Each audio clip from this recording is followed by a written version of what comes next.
Yang kabeh kajai kula mandum kan? Nah dai kula mandum. Yang kabeh kajai kula. Ibu no dayang. Cita-cita awak dra ke kakajak belajar dari mayak sampai rayuk singo. Cita-cita awak rayuk. Nya ibu Hoinan, tuot cita-cita ba? Nurmawati doktor. Nya kata sakit ibu kamu ubat siapa ba? Mustafa Talib polisi bu. Calon Pak Polisi masa depan. Ya, bagus. Syari Banun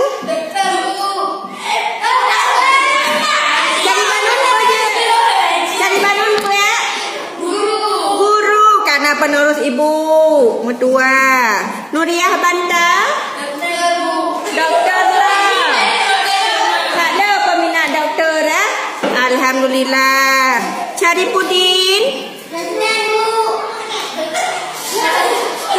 pun cita-cita aku nak presiden.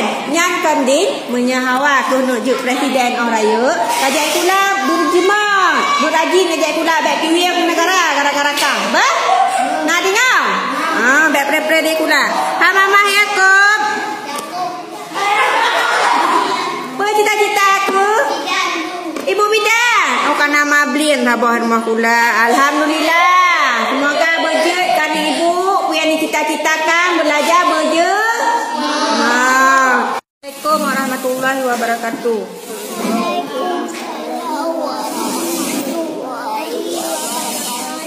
Anak-anak duduk begat, buka buku, halaman. Nuria, putra kak begatnya Nuria. Putra kakak-kakak karet ni ya.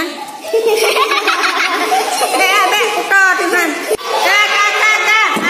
Bali oleh.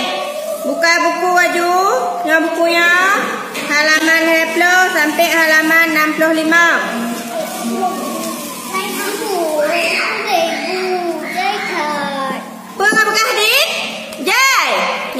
Kat 3 minggu tang kajai kula. Dah doh kajaga ada di rumah. Ima ikut pi. Tengah jai kula, tengah jaga ada. Tengok me ada kenapa? Mai ibu lah ayun ba pintu ibu yok. Nyai kula bek ka pre-pre le din. Ka. Tuleh haju mandum, nyan bek tebi-tebi ulua.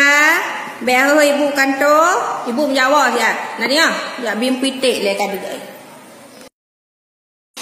Assalamualaikum warahmatullahi wabarakatuh.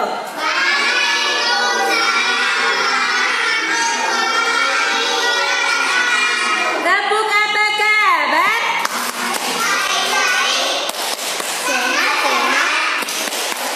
Cerdas. Ya, tepuk jari 1, tepuk jari